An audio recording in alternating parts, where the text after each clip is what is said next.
Hi, and thank you for joining us today as we talk about how the makeup of a collection differs by job description, updating and future-proofing a fund structure from the perspective of a librarian and accounts payable. We are your presenters, Lisa Martin and Kara Calabrese. We would like to begin today by acknowledging the indigenous peoples of all the lands that we are on. While we meet today on a virtual platform, we would like to take a moment to acknowledge the importance of the lands which each call home. We do this to reaffirm our commitment and responsibility in improving relations between nations and improving our own understanding of local indigenous peoples and their cultures. Here's just a quick overview of what we will cover in the next 30 minutes. We will give you a little information about us and Miami University. We will talk about the problems we were finding with our fund codes and our accounting codes, and how a librarian and someone with no library experience overcame a jargon barrier to collaborate and fix the problem. And finally, what our fund codes and accounting structure look like now and how it will help us moving forward. So a little about me. I'm Lisa Martin, and I'm the budget specialist for Miami University Libraries. I started with the libraries in December of 2018. For the purposes of this presentation, my primary functions are data entry and payment of invoices and working on capitalization reports. There is more to my job than that, but let's focus there for now. I work out of the Dean's Suite with the administrative staff. When I entered the position, I was coming out of a corporate retail environment with no library experience, but lots of experience working with budgets. I'm Kara Calabrese. My title is Acquisitions and Access Librarian. I've spent my whole career in libraries, specifically technical services. I started as a student assistant in acquisitions and moved to an employee while getting my MLIS before finally acquiring the title of librarian at the Miami University Libraries. I started in my current position on June of 2019, which is about 6 months after Lisa. The former acquisitions librarian retired at the end of 2018, so she and Lisa really didn't get time to overlap or discuss fund structure. My position was reimagined after the retirement. My predecessor mainly dealt with firm orders and mostly print materials. My position mixes the functions of an acquisitions librarian and electronic resources. I oversee firm, serial, and standing orders for all material formats and handle licensing for new and existing resources. For about 2 years, I also handled or backed up all the electronic resources tasks while we worked to fill that vacancy. I previously have been an ERM librarian, and from 2015 to 2017, I was a resident librarian in technical services at Miami. So I was pretty familiar with the systems being used. But in my new role, I was able to develop increased hands-on experience using these systems after some substantial changes in the library occurred. To give some additional context to our situation, we work at Miami University, which is a medium-sized public institution in Southwest Ohio. We are a member of a consortia, OhioLink, and have about 23,000 in FTE, with a little under 19,000 students affiliated with the Oxford campus. Lisa and I are both located on the Oxford campus as well. Lisa is in the dean's office, as she noted, and myself and acquisitions are in technical services. Technical services is mostly centralized, but the regional campuses do have their own budgets and tend to process their own firm orders. Electronic resources content mostly comes through my team, and we tend to work with about a $4 million materials budget. Now that you know more about who we are, let's start getting into the problem. In 2019, we were both new to our roles and getting a feel for our work. Bringing fresh eyes, we independently saw that our system needed updates, and we were ready to take that on. It is important to note that we didn't immediately jump in and force this change to happen. We lived in the system, as we inherited it, for about a year before starting to make plans. Besides getting a feel for how the system was functioning as is, we also looped in our supervisors and consulted with the assistant deans, head of collection development librarians, as well as our librarian colleagues and acquisition staff. Acquiring buy-in from the head of collection development librarians and the acquisition staff was paramount. Informing my staff of what we were pursuing helps to keep them informed and also helps them ease into this change. Acquisition staff use the fund codes every day, and they are kind of that last line of defense to ensure proper codes are being used for the specific purchases. The head of the collection development librarians would help us both keep the librarians informed, but also provide weight behind the changes we were hoping to make. But that's getting a little ahead of ourselves. So what issues did we see? We both saw that reports being generated based on these codes were outdated. They didn't accurately reflect what the library held or what we were purchasing. Nearly all the funds were coded as books, even the electronic serials. There was also way too many fund codes in our ILS Sierra. We had over 1,300 funds listed, and yet we were only allocating 3 to 5 on the firm side and had continuing resources attached to maybe 30 or so. Now, think about your library's fund codes. Do you know how many in total you have? How many of those do you interact with? Do you know how your fund codes were created? Take a minute to think about it. Put your numbers in the chat. We'll talk about it later.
For us, there are a few reasons why our number of funds climbed so high. First is that fiscal close used to be done differently. In the past, we would have funds tied to the fiscal year, so if we started with 10, next year we'd have 20, with 10 no longer in use. As our ILS and our understanding of the system evolved, we learned to roll over open orders rather than having to duplicate them across fiscal years or create new funds tied to a specific year. That being said, our funds were never removed because they still had orders attached, and no one had the inclination to review them. We still had space in our ILS, so there was no point. We also had moved from a subject or degree-based fund structure to allocating more at the college or division level. So instead of English, religion, and all the languages having each a separate fund with a small allocation, they were dumped into a single bucket termed humanities. Today, we only have 3 large buckets: humanities, social sciences, and sciences. Prior to the bucket budget, the print funds numbered 1 to 99. It wasn't practical to expect collection development librarians to know all the fund codes, but most were cognizant of the ones for their liaison areas. The serials and standing order funds were never fully integrated into this bucket structure anyways. And given the immense number of codes before, subject librarians couldn't really interact with those funds. They seemed to mostly be assigned by technical services at point of order. Under the new budget method, librarians are getting more involved, and I definitely want them to have better understanding and more control over their funds in their areas. The bucket system allows for easier firm spending, much less splits, which if you've ever worked with Sierra, you know they're not the easiest for that ILS to handle, especially as the number of funds splitting a single purchase increases. I've definitely seen orders with 4 to 6 way splits. The structure also facilitated librarians being able to have more collection development discussions, as well as being more nimble should a new degree pop up and maybe need a larger resource with a higher price tag. They could accommodate that more easily. Yet, because we never adjusted what the technical services end looked like or matched it to how collection development understood the funds to be, another issue I started to encounter frequently was that when looking for current year allocations or expenditures, it was not straightforward to find, as they were buried amongst 1,000 codes with no money in them. And so it took longer than it should for me to answer questions. Our fund activity report was also virtually unusable since so many pages were just zeros upon zeros. I had also participated in an acquisitions training, and it saw firsthand that 2 other libraries were only living with 200 codes or less. It seemed like a dream. And the trainer also remarked on our vast number of fund codes, and this really solidified for me that we had far too many, and it was time and we should invest in finding a solution. This slide shows what our accounts payable department structure looked like when we started. We reported that we had books, periodicals, and standing orders at the highest level, or index code. Then our sub-level, or account code, reported videos, monographs, subscriptions and periodicals, databases, and the ubiquitous other category. I think we can all agree that a library collection is so much more than that these days. How do we reflect electronic materials in this structure? The answer is that you don't do it accurately. With the existing structure, we could have a video coded at Category 2, but coded as a book at Category 1. Not only an inaccurate statement, but confusing when reporting up. When working on capitalization reports, it was also extremely difficult to tell what I could and couldn't capitalize. That project took a couple of days of research, and I didn't always have time blocks to devote to it, which made it somewhat difficult and even more time-consuming. Now, every librarian probably understood what Kara saw as the problem, and any person reporting financials probably understands what I just said. But what Kara and I discovered was that we didn't understand each other. So as Kara and I approached the problem initially, we were speaking totally different languages. That made it difficult to solve the problem. I was using accounting jargon, and she was using library speak. And believe me, jargon is not your friend. It acted as a huge barrier to problem solving. Have you experienced a time where jargon hindered your understanding or interaction with something? Think about the ways you interact with others. What might you say that others might not immediately have context for or not think is obvious? Use the next minute to write down some of the words, idioms, technical terms, or abbreviations in chat that might pose a barrier to understanding.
The first thing that we did was to schedule some time to talk about what we were seeing. We went through invoices to determine which were subscription versus perpetual access content, and looked in depth at index and account lines and their documented meaning versus their understood meaning. For example, I used the term firm as an order type when I meant a single specifically requested item. Could be print, DVD, streaming, ebook. This correlated to the understood definition of the book index code. In our old structure, firm could theoretically fit with several of our index codes or our account codes. Plus, this was a new term for Lisa. I had taken for granted, being in library acquisitions since undergrad, that this was commonly understood by all. So we slowly worked on learning each other's jargon by asking questions and clarifications when we didn't understand, being open to re-explaining terms, which I know can be a struggle for me, and putting ourselves in each other's shoes. We started to move forward. Being more intentional about our word choices really helped. We also started mapping the structure out on a whiteboard. And you may think being able to get it on a wall allowed a solution to shine through. But initially, it made it worse. We were trying to account too rigidly for too many possibilities and really getting frustrated when a solution wasn't clear. On the slide, there are some photos from one of our sessions.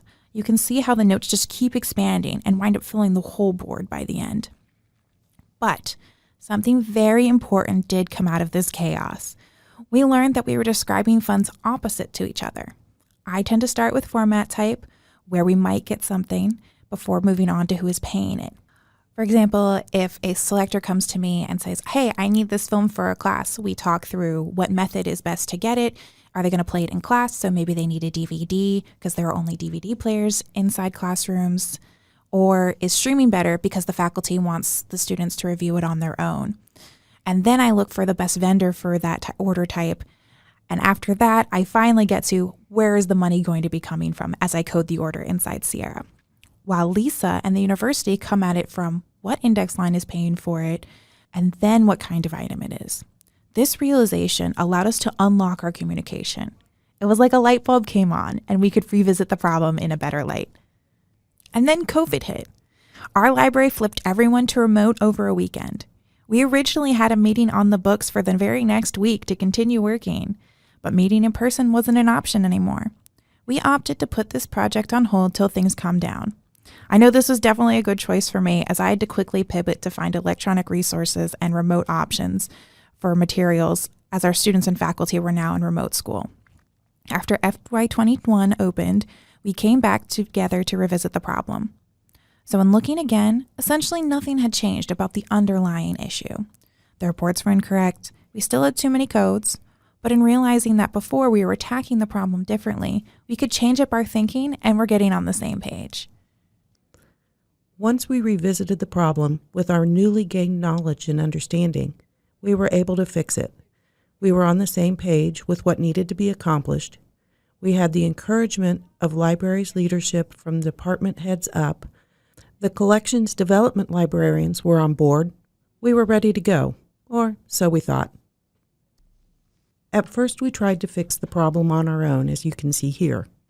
We tried working within the parameters of that original structure by saying to each other, well, we can just make a mental note that this really means that, or we can pretend that it reads that way.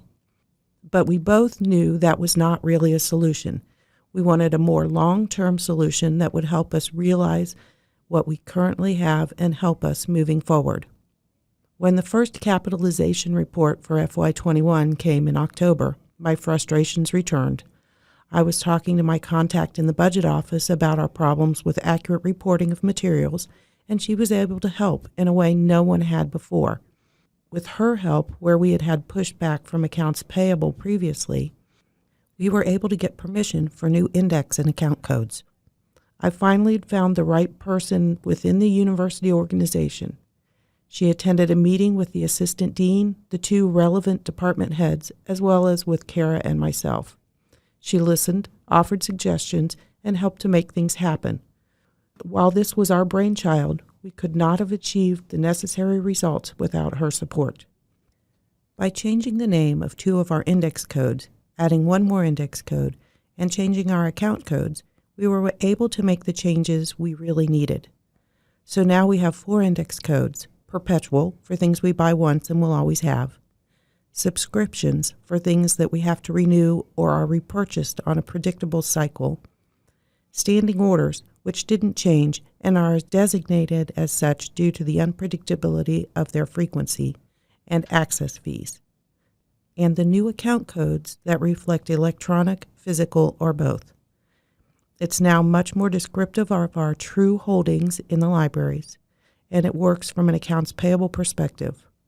Now all we need to do is merge it with the fund codes in our ILS. Before we get into cleaning up our ILS, let's think about what this new structure means. You've seen what we were able to create. Our new structure also reveals what is most important to us when reporting outside the library, as well as how we really want to describe our internal purchases. What does your library value? What do your codes currently say about your priorities? We'll give you a minute to think on it. Share your thoughts in chat.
Our new and improved index and account codes needed some additional context to work for our library. One way we did this is that our library has weekly informal talks termed coffee hours. Any library member can suggest a topic. I had a few on the docket for the summer prior to our codes going live. I gave attendees a heads up that new codes were coming soon and to be on the lookout for more information. We planned an informational session which took attendees through why the codes needed an update as well as our development process. And we paired this talk with an update to our acquisitions LibGuide, which included a chart, as you can see on the slide, that goes through what the codes look like and how to put them together. And it also included examples of what they might be used for, using specific orders that were already in our ILS. We solicited feedback from our group to see if there was anything we missed. Feedback was positive, and we were excited to have our codes go live in the next fiscal year. Since our collection development librarians are broken into 3 collection groups, humanities, science, and social sciences, we also would need to allocate at that level in Sierra. That way we could keep track of our spending related to these different areas. To do this, we added H, SC, and SO respectively to the front of our codes. That way, any specific group can easily identify how much they have left to spend in any given line. We also added general to help mitigate fund splits. For example, if 2 funds wanted to go in on a purchase together, we would use general and then do a balance transfer to cover the cost rather than splitting within the order record. General was also beneficial for our continuing resources. As many of you know, subscription packages can cover a variety of subjects, and rather than trying to suss out how many titles might be related to each subject, we can just code it as general. Now, collection development librarians could be familiar with 6 to 21 codes that will account for all types of acquisitions and formats. But many only frequently interact with the firm codes, so they only need to know 3 or 6 depending on how many subjects they cover. And this is definitely good because we had a few librarians who under the old method were going to be dealing with 20 plus funds consistently. Another great thing about our new structure is that it's easy to build codes for an item. So a print art book would be H1P, H for humanities, 1 as it is a one-time cost, and P for a physical item.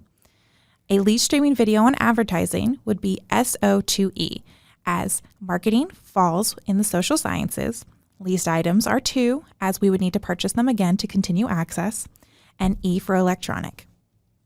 Now that we had our fund structure, we tested it with a full year of past invoices to ensure all current types of purchases would fit. We also brainstormed a few content types that we aren't currently purchasing to see if the new structure could accommodate those as well, such as data sets.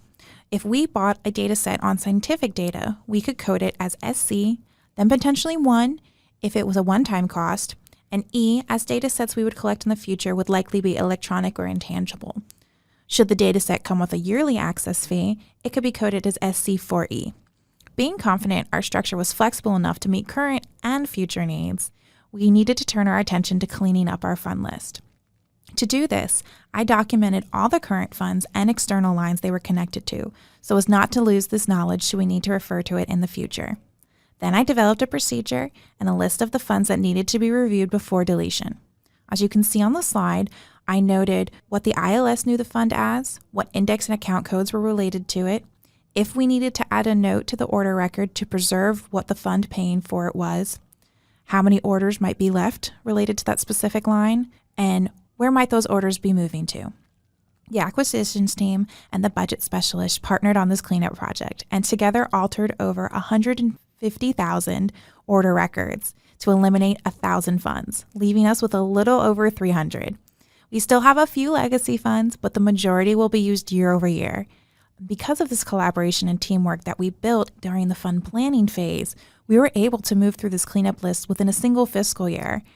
And our endowments are now on the docket for this current fiscal year, with a potential ILS migration in the future as well. Beyond this realigning of our funds to describe our resources, this project is already putting us on a good foot for that. When we rolled this out at the beginning of fiscal year 22, we were really happy with the results. The capitalization report could be completed in a few hours. We had fewer fund codes. We were down by almost 1,000. We were able to improve reporting accuracy in surveys like the ACRL survey because everything was better defined and we could offer more consistency. The documentation was better for the collections development librarians because the fund codes were more intuitive and tracked more accurately to the orders. Although we are only about 18 months into the use of the new structure, we are seeing results that will help future-proof the library's acquisitions and reporting. Thank you so much for joining us today, and if you have any questions or comments, we are open to them at this point. Feel free to email us with any questions later as well.